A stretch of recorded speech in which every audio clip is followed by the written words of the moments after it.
Seek and you shall find, a game of fear. In the quiet, close-knit community of Willowbrook, where the streets were lined with charming cottages and the townsfolk knew each other by name, a sense of safety and camaraderie prevailed. Children played in the streets without a care in the world, and their laughter filled the air. It was a town where nothing terrible ever happened, or so the residents believed. But beneath the surface of this idyllic town lay a dark secret, a whispered legend that had been passed down through generations, a sinister game of hide and seek known as the Game of Fear. It was a game that no child ever spoke of, a game that was played in silence and shadows. The rules of the Game of Fear were simple. It was played only once in a generation, and it always took place on the eve of the full moon. The children of Willowbrook, eager and fearful, gathered in the town square as the moon hung low in the night sky. They would draw lots to determine who would be the seeker and who would be the hiders. Once the seeker was chosen, the other children scattered to find the perfect hiding spots, for the stakes of the game were high. The seeker had to find each hider within the span of 1 hour, or else the town would be cursed for another generation. It was a heavy burden to bear, for the seeker knew that their failure would bring doom upon the town. The children would disperse into the darkness, hiding in the most obscure corners and crevices of the town. They would do whatever it took to remain hidden from the seeker, for the consequences of being found were too terrifying to contemplate. The legend of the game spoke of a seeker who, centuries ago, had failed to find a single hider. The town had been cursed, and the seeker had vanished, his fate unknown. It was a tale that struck fear into the hearts of the children, a tale that reminded them of the darkness that lurked within the game. One fateful night, a young girl named Emily was chosen as the seeker for the Game of Fear. She was known for her determination and fearlessness, qualities that made her the ideal candidate for the daunting task. The moon was full and luminous, casting an eerie glow over Willowbrook as the game began. The other children scattered into the shadows, vanishing from sight.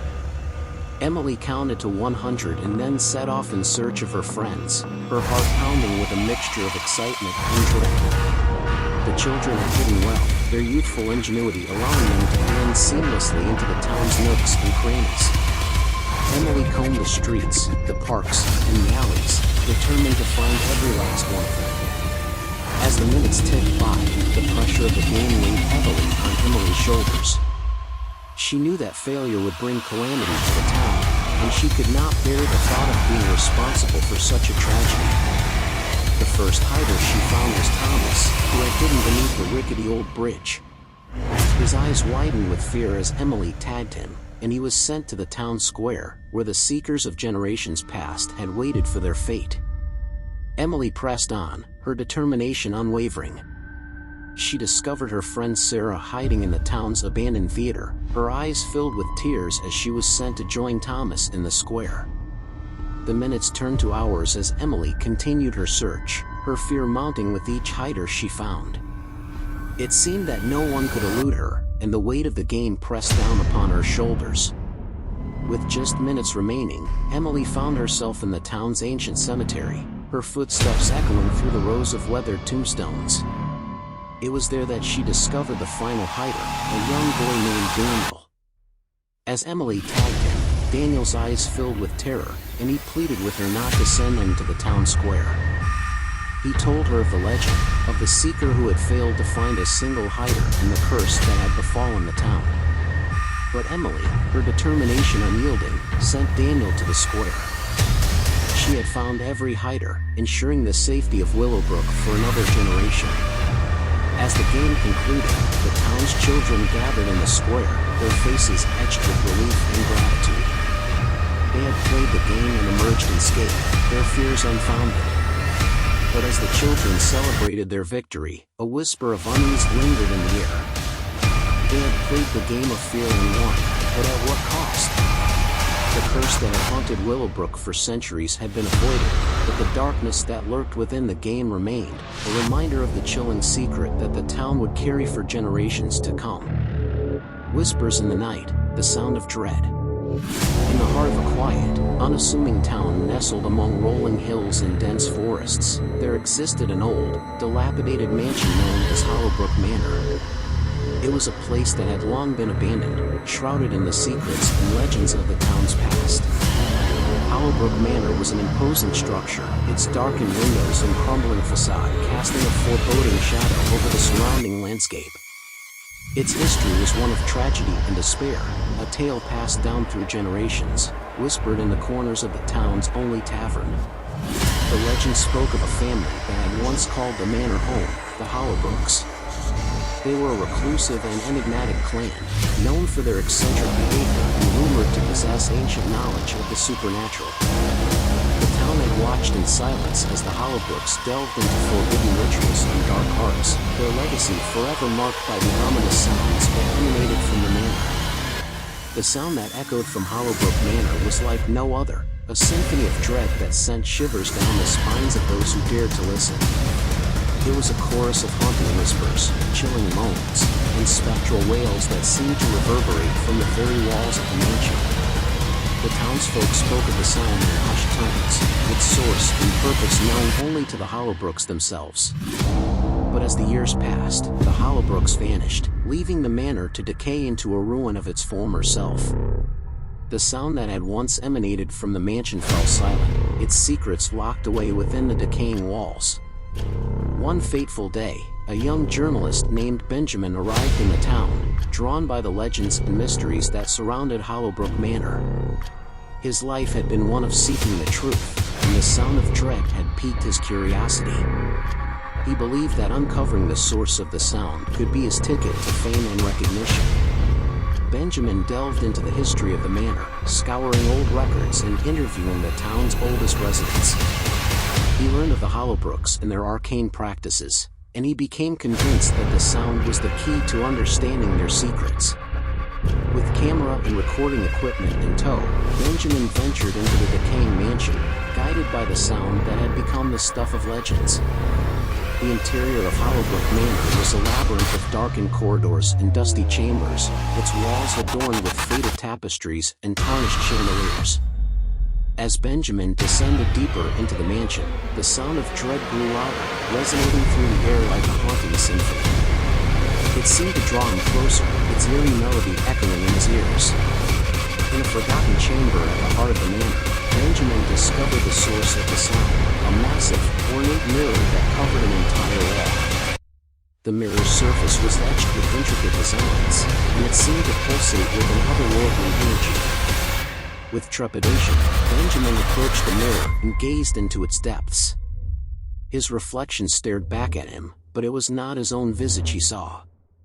Instead, the mirror revealed a twisted and malevolent version of himself, one consumed by his deepest fears and desires. His reflection grinned ominously, a chilling and wicked expression that sent shivers down his spine. The mirror whispered to Benjamin, promising him forbidden knowledge and unspeakable power. It urged him to embrace the darkness within, to unlock the secrets of the Hollowbrooks and the sound of dread. Benjamin, enthralled by the mirror's promises, reached out and touched its surface. In an instant, the mirror's malevolent power consumed Benjamin, merging his very soul with the sound of dread. He became a part of the symphony, his essence forever bound to the manor. The legend of the Hollowbrooks and their enigmatic sound had found its newest chapter.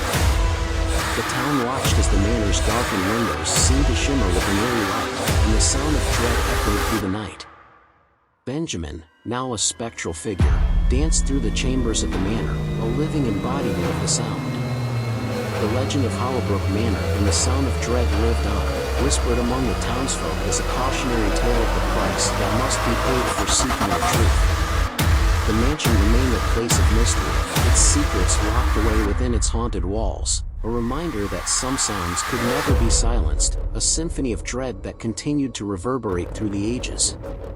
And so, the sound of dread remained a haunting presence in the town, an echo of the past that refused to be forgotten, a testament to the inescapable allure of the supernatural and the price that one must pay for seeking the truth. The inevitable mask, a dance of shadows. In the heart of a quiet, picturesque town, where the cobblestone streets echoed with the laughter of children and the warmth of community thrived, there existed a mask shop known as Le Masque de l'Ombre.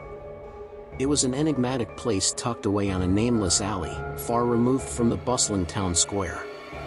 The shop was a hidden gem, known only to the select few who sought the extraordinary and the unusual. Le Masque de l'Ombre was an establishment like no other, a place where masks of every kind, shape, and color were on display. Each mask seemed to possess a life of its own, a personality waiting to be embraced by the wearer. The shop was owned by a mysterious figure known simply as Monsieur l'Enigmatique, who was as enigmatic as the masks he created. The masks in Monsieur l'Enigmatique's shop were rumored to be imbued with an uncanny power, the power to reveal one's true self. Those who donned the masks were said to be transformed, their innermost desires and fears laid bare for the world to see. It was a promise of self-discovery and revelation that drew the curious and the daring. But there was a catch, one whispered only in the quiet corners of the town. Once a mask was worn, it could never be removed. It would become a part of the wearer, fusing with their very identity. It was the price to be paid for glimpsing the depths of one's soul. The masks themselves were intricate works of art, adorned with an array of materials, from feathers and gems to porcelain and silk. Some were charming and whimsical, while others exuded an aura of darkness and foreboding. Monsieur l'Enigmatique was known to craft each mask with the utmost care, selecting materials that resonated with the soul of the intended wearer.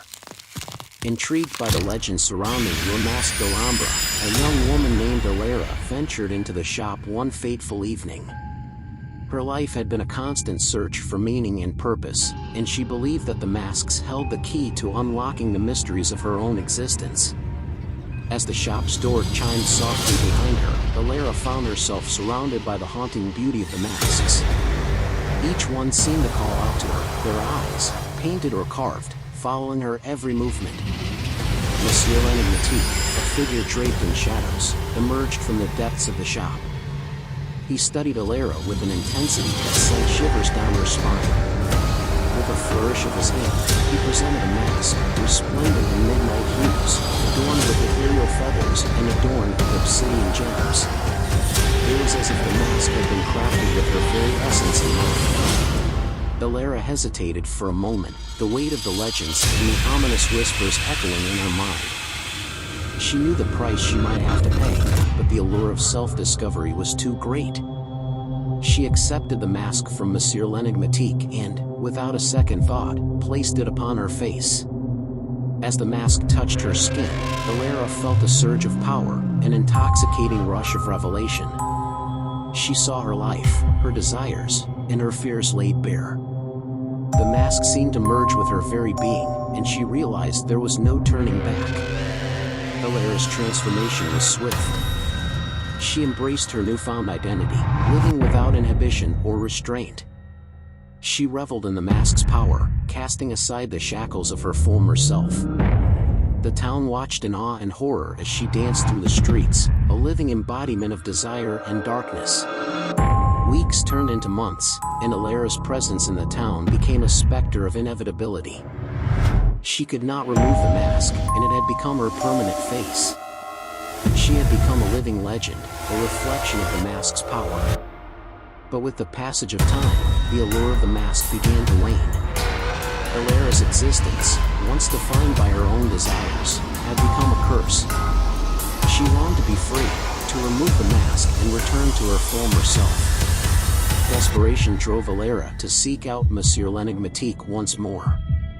She implored him to release her from the mask's hold, but he only smiled enigmatically, revealing that the price of self-discovery was indeed the forfeiture of one's identity. With no other choice, Allure withdrew into the shadows, a living testament to the power of the mask. The townsfolk, once intrigued by her transformation, now whispered tales of the inevitable mask and the price that must be paid for revealing one's true self. Le Masque de l'Ombre remained a place of mystery, its masks tempting the curious and the daring, while concealing the truth of their inevitable fate. And as the town continued to thrive, The enigmatic mask shop served as a reminder that the pursuit of self-discovery could lead to the darkest of revelations, a dance of shadows that could never be undone.